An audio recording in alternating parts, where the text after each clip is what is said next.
Okay so good morning friend, जय हिंद सभी को। पिछली वीडियो में मैंने आपको टॉलमी की पुस्तक का नाम बताया था। किसी को याद है? और नहीं याद है तो बेटा कमेंट करना, नहीं तो फिर से पढ़ लेना, ठीक है। अच्छा, नहीं याद होगा तो कमेंट कैसे करोगे? नहीं याद हो तो पढ़ ही लेना केवल, ठीक है। ओके, अब आज इस वीडियो में हम लोग कुछ एक धार्मिक और गैर धार्मिक ग्रंथों के बारे में जाने। ग्रंथ यानी पुस्तक को ही कहते हैं, क्योंकि अब हम हिस्टोरिक पीरियड में चल रहे हैं। तो हिस्टोरिक पीरियड में क्या है, लिखे हुए साक्ष्य हैं, तो उनको हमने पढ़ा, उसमें से कुछ डिटेल ली, कुछ अपने जीवन में सोचा कि अच्छा हाँ ये तो बहुत अच्छी चीज लिखी है। फिर उसी को अलग अलग कैटेगराइज कर दिया गया कि कौन सी धार्मिक किताबें हैं। धार्मिक मतलब कि कोई आपको कोई अच्छी काम सिखाए या कुछ ऐसी चीजें, उसको क्या बोल देंगे, धार्मिक चीजें बोल देंगे। तो धार्मिक के अंदर ही क्या आएंगे, ब्राह्मण और गैर ब्राह्मण आएंगे। यानी इसी के अंदर हम लोग जैनिज्म बुद्धिज्म भी पढ़ेंगे, और साथ ही साथ वेद वेदांग उपंग उपनिषद ये सारी चीजें भी इसी के अंदर पढ़ रहे होंगे। फिर भाई गैर धार्मिक के अंदर अर्थशास्त्र है, जिसको चाणक्य ने लिखी थी उस समय के साम्राज्यवादी विस्तार के लिए, ठीक है ना। तो आशा करता हूँ आप सभी बढ़िया एकदम मजे में होंगे। और चलिए अब आगे चलते हैं, जिसमें हम लोग क्या पढ़ेंगे बेटा। सबसे पहले इसको खत्म कर लेते हैं, वेद वेदांग उपनिषद ये सारी डिटेल में जान लेते हैं। फिर जैनिज्म और बुद्धिज्म को अलग से, या तो वीडियो अलग से ही बनेगा मुझे लगता है पहले, क्योंकि इसको बताते बताते समय बीत जाना है, ठीक है। तो शुरू किया जाए। ओके ओके सो दोस्तों, अब देखो हमने यहाँ पे सारे के सारे वेद लिख लिए हैं। वेद के हमने लिख लिए कौन, उसको जो पढ़ने वाले को क्या बोलते हैं। फिर वेदों के क्या लिख दिए मैंने, इधर उपवेद लिख दिए, और बगल में सारे के सारे ब्राह्मण ग्रंथ लिख दिए। देखो वेद होता है ज्ञान, वेद का जो शाब्दिक अर्थ है वो ज्ञान है। और वेदों को अपौरुषेय बोला गया, यानी ईश्वर के द्वारा, यानी उसको लिखा नहीं गया, ईश्वर के द्वारा प्राप्त हुआ है, ठीक है। वेद को अपौरुषेय शुरुआत में, क्योंकि वेद तीन थे, कौन कौन से, यही ऊपर वाले तीन थे, ऋग्वेद यजुर्वेद और कौन से अपने सामवेद। बाद में इसमें क्या जोड़ा गया, अथर्ववेद को बाद में जोड़ा गया, इसलिए पहले से इसको तीन थे तो उसको त्रि बोला जाता है। वेद को क्या बोलते थे, त्रिय। ये जो त्रा बनाते हो ना, बस ऐसे कर देना, वेद को त्रिय त्रिय। तो वेद को पहले क्या बोलते हैं, त्रिय। और बाद में अथर्ववेद आया कुछ समय के बाद, तो अथर्ववेद कलयुग में आ गया, समझ लो, ऐसे कर लो। तो अथर्ववेद को क्या जब आ गया तो इसको क्या बोलने लगे, अथर्ववेद को वेद त्रिय, ठीक है। थोड़ा सा मतलब एक नाम है वेद त्रिय, इसको क्या बोल देंगे, वेद त्रिय। त्रि मतलब समझ गए, थ्री, ठीक है। ओके, अब देखो कौन कौन से वेद हैं, उनकी क्या क्या रचनाएं हैं, कौन सी कितनी चीजें हैं, वो सारी हम देखते हैं। सबसे पहले ऋग्वेद की बात कर लेते हैं। ऋग्वेद के अंदर क्या क्या है वो देखो डिटेल में। ऋग्वेद के अंदर भैया गायत्री मंत्र की चर्चा है। गायत्री मंत्र वही ओम भूर्भुवः स्वः तत्सवितुर्वरेण्यम, ये जो मंत्र है जो हम स्कूलों में पढ़ते थे, इसकी चर्चा हमें कहाँ से मिलती है, ऋग्वेद में मिलती है, तीसरे मंडल में मिलती है। टोटल ऋग्वेद के अंदर 10 मंडल है। कितने मंडल है बेटा, 10 मंडल है। और 1024 शुक्ल है। जैसे मेमोरी में नहीं, एक 1 GB में कितना होता है, 1024 MB, उसी तरीके से इस ऋग्वेद के अंदर भी डिटेल में 1024 शुक्ल है। शुष्क मतलब जो भी है, अब याद रखना। बाकी 1580, यानी 1000 कह रहा हूँ, 10,580 ये क्या है, इसमें रचनाएं हैं। रचनाएं मतलब जो श्लोक वगैरह होते हैं ये इसमें है, समझ लो 10,000 समथिंग है इसके अंदर, ऋग्वेद के अंदर, ठीक है। अब ऋग्वेद को पढ़ते हैं जो, उनको हम बोलते हैं होत्री। होत्री मैंने देखो ये चीज लिख रखी है, होत्री। तो ऋग्वेद को पढ़ने वाले को क्या बोलेंगे, होत्री। ऋग्वेद में किसकी चर्चा है भैया, हमारे गायत्री मंत्र की चर्चा है। दूसरा 10 राजन के युद्ध की भी चर्चा है। जब आर्यन भारत में आए थे तो उन्होंने 10 राजाओं को हरा दिया था, इस चीज की भी चर्चा है। कोई बोलता है ऐसा नहीं हुआ था, कोई बोलता है होता है। भैया पेपर में आपके होने वाली चीज आएगी, तो आप इसको रिमेम्बर रखिए, बाकी आपको जो सोचना है आप सोच सकते हैं, ठीक है। तो 10 राजन का युद्ध क्या था, इसमें किसमें चर्चा है इसकी, ऋग्वेद में चर्चा है। गलत ऑप्शन मत मार देना बाकी होगा, ठीक है। ऋग्वेद में चर्चा है किसकी, 10 राजन के युद्ध की, गायत्री मंत्र की। और 10 मंडल है इसके अंदर, 1024 क्या है इसके अंदर, शुष्क है। और 10,580 क्या है इसके अंदर, रचनाएं हैं, ठीक है, इतना याद रहेगा। साथ ही साथ इसमें सोम देवता की भी चर्चा है। सोम देवता जो प्लांट्स के जो देवता होते हैं ना, प्लांट्स को सोमा बोलते हैं, पर सोमा, ठीक है। तो प्लांट्स के जो देवता होते हैं, फूल पौधे, नेचर के देवता की चर्चा किसमें, सोमवेद। सोम देवता की किसमें चर्चा है, ऋग्वेद में, ठीक है। याद रखिएगा, बड़ा इंपॉर्टेंट है सोमवेद। सोमवेद कह रहा हूँ बार बार मैं, क्योंकि इसको कंफ्यूज कर जा रहा हूँ। सोम देवता की चर्चा है, ठीक है। यह सामवेद, साम का अर्थ होता है गाना, और सोम का अर्थ होता है पेड़ पौधे, ठीक है। तो सामवेद की बात करें तो सामवेद नाम से ही समझ आ रहा है, संगीत की चर्चाएं होंगी। जितनी भी संगीत की चर्चाएं होंगी वो सभी कहाँ के अंदर आ जाएंगी, सामवेद के अंदर। इसके अंदर टोटल 99 मंत्र हैं। जैसे कि इसमें कितने थे, 10 मंडल थे, इस तरीके से इसमें क्या है, 99 मंत्र हैं। याद रखना, काफी इजी भी नाम है, 100 - 1, ठीक है। 99 मंत्र हैं। इसको जो पढ़ता है उसको उद्गाता बोलते हैं। जैसे जो गाता गाएगा वो क्या करेगा, गाना गाएगा। थोड़ा सा नॉइज को इग्नोर मारना, समझ रहे हो ना। जो सामवेद है उसके अंदर क्योंकि गाना बजाना ये सारी चीजें आएंगी, तो उद्गाता उसके बोलेंगे। देखो मान लो कि तुम उद्गाता करते हो, यानी क्या, गाथा कर रहे हो। गाथा करना मीन्स गाना गा रहे हो, यानी तुम किसमें आ जाओगे, सामवेद के अंदर। और तुम नहीं आओगे, तुम्हारा गाना आ जाएगा, ठीक है, ओके। यजुर्वेद की बात करो, नाम से यजुर, यजुर मतलब युद्ध, इस तरीके से आवाज आ रही है ना। तो यजुर्वेद के अंदर युद्ध की चर्चा है, राजा कैसे युद्ध, ये सारी टेक्निक्स वगैरह, ठीक है। तो जितने भी युद्ध संबंधित चीजें हैं वो किसमें है, यजुर्वेद के अंदर। इसके दो पक्ष हैं जिसको हम बोलते हैं कृष्ण पक्ष और शुक्ल पक्ष, ठीक है, बोलना थोड़ा मुश्किल हो रहा है। कृष्ण पक्ष और शुक्ल पक्ष, याद रखिएगा, ये दो इसके अंदर क्या है, पक्ष है, इस पार्ट्स में डिवाइड है। ये ऐसा अकेला वेद है जिसको गद्य और पद्य दोनों में रचना है, यानी पोएम्स में भी और पैराग्राफ्स में भी इस अकेले को मतलब रचा गया है, मतलब लिखा गया है। बाकी किसी में या तो केवल पोएम्स होंगी या फिर पैराग्राफ ही पैराग्राफ होंगे, ठीक है। तो बट इसमें क्या है, यजुर्वेद में दोनों ही एक साथ हैं। इसमें 1990 मंत्र हैं। 1990 को आपको पता होगा क्या हुआ था, यूएसएसआर टूट गया था कई भागों में, 15 हिस्सों में टूट गया था यूएसएसआर, जिसमें से फिर रशिया बना, ठीक है, पता ही होगा। अरे नहीं पता क्या, आप फिर मैं क्या ही बताऊं, ठीक है, छोड़ो। ये सब जीके के टॉपिक्स हैं, ओके। तो देखो यहाँ पे हमने बताया कि यजुर्वेद, यजुर्वेद में युद्ध की चर्चा होगी, और इसको जो पढ़ेगा उसको बोलेंगे अधर्यु। उद्गाता किसको बोलते हैं, सामवेद को जो पढ़ता है। सोम देवता की चर्चा किसमें है, ऋग्वेद में। सोम का मतलब होता है पेड़ पौधे, ठीक है, याद रखिएगा। यहाँ पे ऋग्वेद में 10 राजन का युद्ध की भी चर्चा है, गायत्री मंत्र की भी चर्चा है, और क्या है, 10 मंडल है इसके अंदर, 1024, सॉरी मैं खुद ही कंफ्यूज हो गया। 1024 क्या है इसके अंदर, शुष्क है, और 10,580 क्या है इसके अंदर, रचनाएं हैं। थोड़ा थोड़ा ये डिटेल में याद रखिएगा, पेपर में एक बार को ये डिटेल पूछ लिया जाता है, ठीक है। इसको पढ़ने वाले को होत्री बोलते हैं, सामवेद को पढ़ने वाले को उद्गाता बोलते हैं, यजुर्वेद को पढ़ने वाले को अधर्यु बोलते हैं। फिर हम आ जाते हैं किसमें, अथर्ववेद में। अब अथर्ववेद का कुछ बढ़िया कंसेप्ट है, क्योंकि इसको बाद में लाया गया, ये पहले से वेदों में नहीं था, इसीलिए इसको वेद त्रिय बोलते हैं। और इन तीनों को कलेक्टिवली क्या बोलते हैं, ऊपर वालों को त्रिय। तो वेद को क्या बोलते हैं, त्रिय। और वेद को लिखा नहीं गया, अपौरुष है, ये कहा जाता है, ठीक है। अथर्ववेद भैया, अथर्ववेद का क्या है, अथर्ववेद के अंदर 6000 मंत्र हैं। और अथर्ववेद संबंधित किससे है, जादू टोना से, वशीकरण से। वशीकरण मतलब किसी की बात बिना सोचे समझे मानते जाना, उसी को बोलते हैं वशीकरण। आजकल काफी बाबा हो गए हैं जो वशीकरण कराते हैं, ठीक है। औषधि, चिकित्सा यानी दवाई, ये सारी चर्चा किसके अंदर है, अथर्ववेद के अंदर। अथर्ववेद को बाद में लाया गया था, इसी के अंदर मनुस्मृति वगैरह ये सब चीजें, मतलब काफी इसको क्रिटिसाइज किया ही जाता है। अपने फालतू की कुछ ज्यादा ही रचनाएं हो गई थी इसमें, जो कि नहीं होनी चाहिए, और सही भी बात है, जो गलत है सो गलत है। फिर चाहे आप जिस भी चीज से संबंधित उसको करके देख रहे हो, धर्म से या भगवान से, या जिसमें जो चीज नहीं समझ आ रही है, जो चीज नहीं समझ आ रही, क्वेश्चनेबल है, उसको आपको क्वेश्चन करना आपका हक बनता है, ठीक है। तो भाई अथर्ववेद के अंदर क्या है, 6000 से ज्यादा मंत्र है, जादू टोना ये चीजें हैं। और अथर्ववेद को जो पढ़ता है उसको क्या बोलते हैं, ब्रह्मा, ठीक है। यानी अथर्ववेद का जो ज्ञानी होगा उसको क्या बोलेंगे, जैसे साइंस के टीचर को क्या बोलते हो, अरे फिजिक्स के टीचर बहुत बड़ा अगर महान बन गया तो फिजिसिस्ट बोल देते हैं, केमिस्ट्री के केमिस्ट बोल देते हैं, ठीक है। तो उसी तरीके से अथर्ववेद को जो पढ़ के भैया बहुत महान बन जाएगा वो ब्रह्मा कहला जाएगा। यजुर्वेद को पढ़ने वाला अथर्यु, अधर है, धा धा, अधर्यु कहलाएगा, वो उद्गाता, और ये होत्री। अब इनके कुछ उपवेद है, यानी ऋग्वेद का उपवेद है, सामवेद का उपवेद है, इसके नीचे इन सभी के क्या है, उपवेद है। तो उपवेद भी हमें थोड़ा सा याद करने पड़ेंगे। अब ऋग्वेद का उपवेद क्या है, आयुर्वेद, बड़ा इंपॉर्टेंट, बड़ा ही इजी सा नाम है आयुर्वेद, आपने सुना भी होगा। ये कहाँ से आया है, ऋग्वेद से आया है, तो आयुर्वेद। फिर भाई हमारा यजुर्वेद, सामवेद का कौन सा है, गंधर्व वेद। तो नाम से ही समझ आ रहा है, गद्य पद्य रचना। गद्य क्या होता है, गाना गाना वाली चीज को हम क्या बोलते हैं, गद्य बोल देते हैं, नहीं पद को बोलते हैं वैसे तो। पर गंधर्व वेद आप याद कर लीजिए, इसके अंदर क्योंकि गाने गुने की चर्चा थी, तो गा से गाना, उद्गाता, और फिर ये गंधर्व वेद, ठीक है। फिर धनुर्वेद, धनुष बाण कब चलेगी, जब युद्ध होगा, तो यानी ये यजुर्वेद में आ गया, ठीक है ना। फिर शिल्पवेद, शिल्प यानी कोई चीज की संरचना, जैसे कि वशीकरण हो रहा था तो क्या कर रहे थे, कुछ क्रिएटिविटी कर रहे थे, तो इसके अंदर आ जाता है शिल्पवेद, ठीक है ना।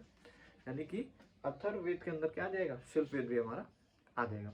फिर भाई अब इन्हीं के क्या है, कुछ ब्राह्मण ग्रंथ हैं, यानी ब्राह्मण ग्रंथ वेदों को और अच्छे से समझने के लिए क्या किया गया, वेद जैसे बहुत ही मुश्किल भाषा में लिखे थे, संस्कृत भाषा में वैसे लिखे थे, तो वो चीज उस समय लोग नहीं समझ पा रहे थे, तो उसको समझाने के लिए दूसरी किताबें लिखने लगे, क्योंकि वेद बहुत बड़े बड़े थे, देख रहे हो ना, 10-10 मंडल है। मंडल मतलब समझ लो चैप्टर नहीं, किताबें हो गई एक तरीके से, और उन किताबों में भी इतने चैप्टर्स हो गए, 1024, बहुत बड़े बड़े वेद थे, ठीक है। इतनी मोटी मोटी पुस्तकें हैं ऑफिशियल, जब आप देखोगे ठीक है। तो इसको समझने के लिए ब्राह्मण ग्रंथों की क्या हुई, संरचना हुई। देखिए भैया, थोड़ा आसानी समझा जा सके वेद कहना क्या चाह रहा है हमसे, हमें कौन सी शिक्षा या कौन सा ज्ञान देना चाह रहा है। तो उसके लिए कौन कौन से ब्राह्मण ग्रंथ आए हैं, ऋग्वेद का आया है, कौशतीय और ऐत्रेय, याद रखिएगा, कौशतीय एंड ऐत्रेय बोला जाता है, ठीक है।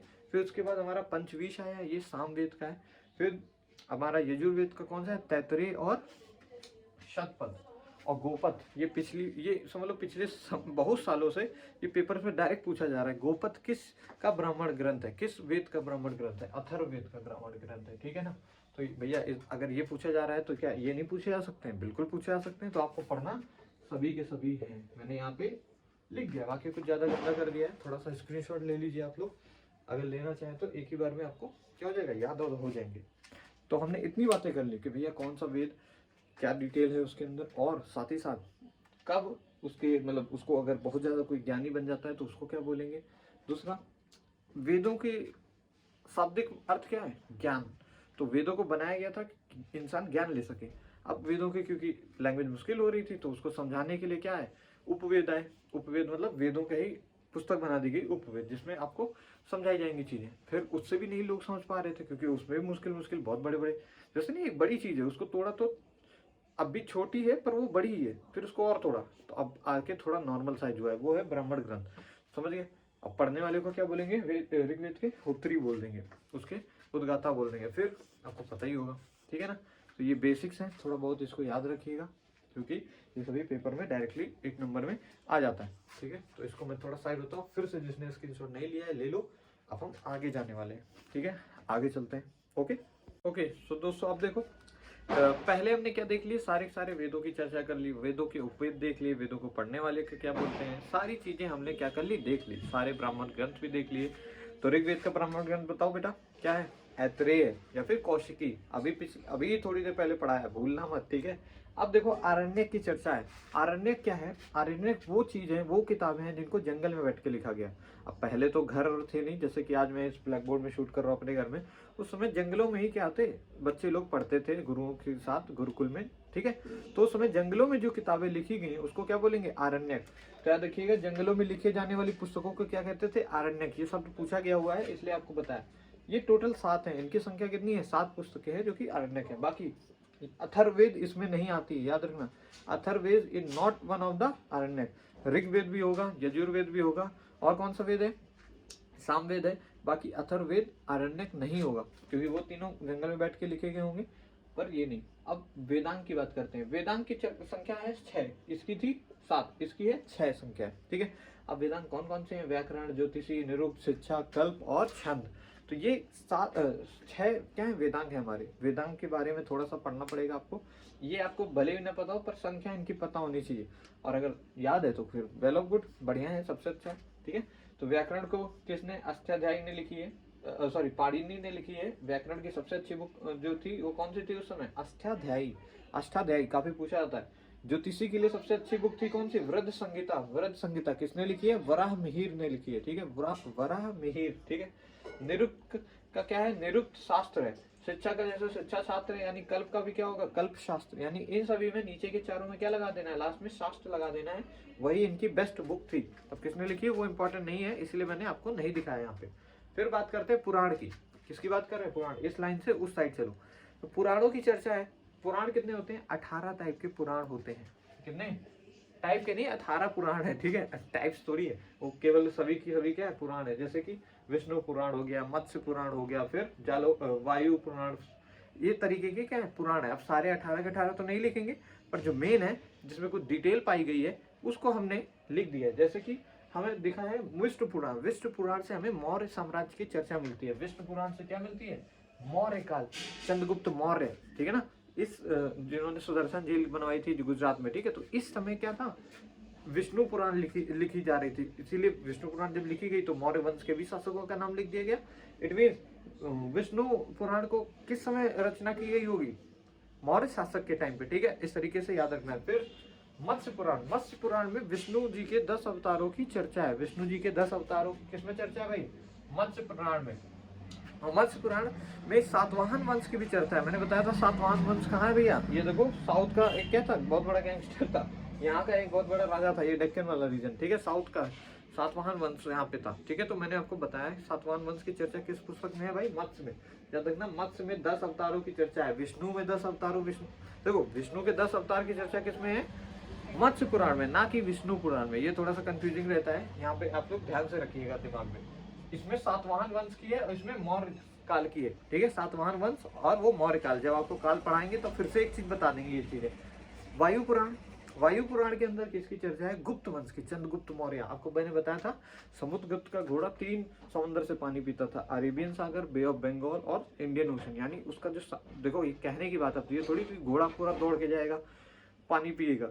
उस समय क्या था, घोड़े अश्ववेग यज्ञ चलते थे, मतलब घोड़े को दौड़ा दिया जाता था, और जहां तक घोड़ा दौड़ता था वो पूरी जमीन किसकी हो जाती थी, राजाओं की। तो अगर बोला जा रहा है तीनों जगह से पानी पी रहा है, it means what, total control किसका था, समुद्रगुप्त था। तो ये चर्चा कहाँ से मिली हमें, हमें मिली है ये भैया वायु पुराण से, वायु पुराण, ठीक है। हवा निकल जाती है समुद्रगुप्त को देख के, तो ऐसे करके याद रखिएगा वायु पुराण। समुद्रगुप्त याद रखना है, गुप्त वंश का बहुत ही योग्य, बहुत ही महान शासक था। पुराण की रचना किसने की है, ये नाम है, 2 ऋषियों का नाम है, महर्षि लोमहर्ष, महर्षि लोमहर्ष और क्या है, उग्र शवा नाम है। ये दोनों नाम इंपॉर्टेंट है, थोड़ा सा दिमाग में रखने की कोशिश कीजिएगा, बाकी तो वहाँ ऑप्शन टिक ही करना है, आपको दिमाग में आ जाएगा। बस यहाँ पर 2-3 बार आपको क्या करना है, बोलना है, बार बार रिपीट करके वीडियो को देखना है अगर नहीं समझ आ रहा है तो। पुराण की चर्चा सॉरी पुराण की चर्चा कह रहे हैं, मौर्य काल की चर्चा किस पुराण में है भाई, विष्णु पुराण में। 10 अवतारों की चर्चा किस पुराण में है, मत्स्य पुराण में, ठीक है। उसी तरीके से किसने लिखा है, लोमहर्ष और उग्र शवा ने लिखा है। पुराण 18 होते हैं, पुराण को ही 5वां वेद बोलते हैं। जैसे हमने बताया 4 वेद थे, 3 शुरुआत में थे, उसको त्रिय बोलते थे, फिर आ गया कौन, हमारा अथर्ववेद आ गया था। अब ये 5वां पुराण, पुराण को क्या बोलते हैं, 5वां वेद। अब ये लिखा नहीं जाता है पर इसको क्या बोलते हैं, 5वां वेद, क्योंकि इसमें बहुत ज्यादा नॉलेज है। वेद मतलब क्या, ज्ञान, नॉलेज, तो इसको क्या बोलते हैं, 5वां वेद, या फिर वेदों का भी वेद। जैसे केमिस्ट्री को क्या बोलते हैं, साइंस की भी साइंस, क्योंकि हर जगह क्या है, केमिस्ट्री। आप साइंस फिजिक्स पढ़ोगे तो भी केमिस्ट्री मिलेगी, बायोलॉजी पढ़ोगे तो भी आपको केमिस्ट्री से गुजरना पड़ेगा। तो साइंस की साइंस कौन है, केमिस्ट्री, और वेदों का वेद कौन है, पुराण। पुराण को 5वां वेद भी कहते हैं, ये इंपॉर्टेंट है, याद रखना, ठीक है। किसने उसको बनाया, लोमहर्ष और उग्रश्रवा, बनाया नहीं मतलब संरचना की, संकलित की, वरना तो आपको पता ही है, ठीक है। अब स्त्री और शूद्र, उस समय जब ऋग्वेद था, ऋग्वेद में किस चीज, अब ऋग्वेद तो गायब हो गया, ऋग्वेद में चर्चा थी 4 वर्गीय के समाज की। उस समय क्या थे, 4 वर्ग के समाज थे, पर वो जो जातियां थी वो कर्म के आधार पे थे। जैसे मान लो मैं टीचर हूँ, अभी तुमको शिक्षा दे रहा हूँ, तो मैं बन गया क्या, ब्राह्मण। अब कोई मान लो काम कर रहा है तो वो बन गया शूद्र, समझ लो। तो इस तरीके से जातियां कर्म के आधार पे थी। कोई तो जो लोग किसी की संरक्षा करेंगे या उसको बचाएंगे तो वो क्या करेंगे, क्षत्रिय कहलाएंगे, और कोई जो बिजनेस करता है उसको वैश्य बोल देंगे। तो कर्म के आधार पे क्या थे, जातियां बनी हुई थी। तो पर धीरे धीरे जब आया अथर्ववेद का समय, तो उस समय उन्होंने वंश के आधार पे कर दिया। यानी अगर मैं मान लो ब्राह्मण हूँ, शिक्षा दे रहा हूँ, तो मेरा जो बच्चा होगा वो क्या कहलाने लग जाएगा, ब्राह्मण। भले ही वो शिक्षा ना दे, कुछ भी काम करेगा, तो काम के आधार पे देनी चाहिए थी, बट वो किस पे मिल गई, जन्म के आधार पे, कि अच्छा आपके एंसेस्टर ये थे तो आप भी ऐसे हो गए, ठीक है ना। तो स्त्री और शूद्र को पढ़ने की चर्चा किसको नहीं थी, इजाजत नहीं थी पुराण को, ठीक है। तो उस समय जो भी समाज था, फालतू बातें अब आज को आपको लग रही हैं, उस समय जो भी चीज थी, मैं सही गलत की बात ही नहीं कर रहा हूँ, आप पेपर में याद कर लो वरना लग जाएंगे, समझ रहे हो ना, पेपर के लिए बड़ा इंपॉर्टेंट है, ठीक है। स्त्री और शुद्ध जातियां जो थी, ठीक है ना, स्त्री तो जाति नहीं है, स्त्री तो वही हो गया, लिंग हो गया, बाकी शुद्ध जाति को पढ़ने की आज्ञा नहीं थी। किसको, पुराण को। पुराण को वेदों का वेद कहा जाता है, 5वां वेद कहा जाता है। किसने इसको लिखा है, महर्षि लोमहर्ष, और कौन थे भैया, उग्र शवा। भैया नाम याद रखिएगा, मेरा हाथ जोड़ के आपसे विनती है। अब देखो उपनिषद की बात कर लेते हैं।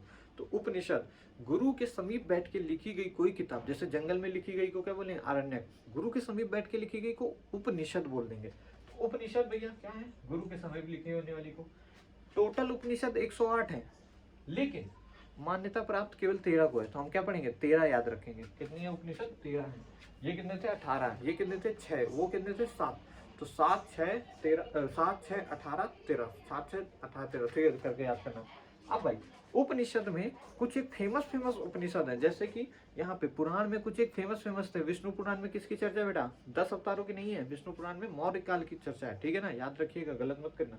उपनिषद में क्या है, एक उपनिषद है मुंडको उपनिषद। थोड़ा सा मैं कैमरे को उधर मूव करता हूँ, हाँ, मुंडको उपनिषद। मुंडको उपनिषद में क्या है, सत्यमेव जयते, यानी सच हमेशा जीतता है, इसकी चर्चा है। किसमें, मुंडको उपनिषद में। फिर जलाभोपनिषद, जलाभोपनिषद में किसकी चर्चा है भाई? ब्रह्मा विष्णु महेश, यानी 3 अवतारों की चर्चा है। ब्रह्मा विष्णु महेश की किसमें चर्चा लिखी हुई है? जलाभोपनिषद, यानी ये गुरु के समीप बैठ के लिखा गया होगा। फिर कठोपनिषद में ओम की चर्चा है। अब ओ बहुत देरी तक बोलना बहुत कठोर है, मतलब बहुत मुश्किल है, तो इसको कहाँ पे चर्चा है? कठोपनिषद। इस तरीके से आप याद रख सकते हैं, कठोपनिषद ओम की चर्चा है। ओम शब्द की बहुत चर्चा है और काफी उसकी इज्जत भी की गई, बताया गया कि बहुत स्वास्थ्य से रखता है, ठीक है। अलोपनिषद, आ से अकबर, आ से अलोपनिषद। तो अलोपनिषद सबसे ज्यादा लास्ट उपनिषद था, यानी जब लिखा जा रहा था तो एक साथ ही सारे नहीं लिख दिए, दिमाग में थोड़ी था कि ये लिखना है, पर वो बनाया जा रहा था सोच सोच के, गुरु के समीप जा के डेटा ले लेके लिखा जा रहा था। तो लास्ट यानी सबसे नया, हमारे लिए तो नया हो जाएगा और उनके लिए सबसे आखिरी हो जाएगा जिसने लिखा होगा। तो लास्ट बोलो या सबसे न्यूएस्ट उपनिषद कौन सा है? अलोपनिषद। इसको लिखा गया कब? अकबर के टाइम पे। तो अकबर की चर्चा किसमें है? अलोपनिषद। तभी बोला गया कि भैया अकबर के टाइम पे ही लिखा गया होगा, ठीक है। अकबर का टाइम आज से 500-600 साल पहले था, समझ गए होगे आप लोग। ओके भाई, तो इस वीडियो को मैं बस इतना ही, हमने बेसिक चीज़ें जान ली। अब अगले वीडियो में जैनिज्म और बुद्धिज्म को पूरी तरीके से पढ़ने की कोशिश करेंगे हम लोग, ठीक है। बाकी आप लोग जो भी चीज़ें हैं इसमें डिटेल, जो मेन जो पेपर में आ सकता है वो मैंने आपको बता दिया। क्या सही है क्या गलत है इसका आप ही खुद ही फैसला करें, क्योंकि आप इतने बड़े हो गए होंगे। अगर आप किसी एग्ज़ाम की तैयारी कर रहे हैं तो मैं मान के चलता हूँ आपकी उम्र 20 से ऊपर ही होगी, ठीक है ना। तो अब इतने आप बड़े हो चुके हैं कि आप अपना सही गलत तय कर सकें, तो किसी की और की जरूरत नहीं है आपको, ठीक है। तो चलिए, आप भी पानी वानी पीते रहिएगा, मैं भी जा रहा हूँ पानी वानी पीने। चलिए बाय बाय।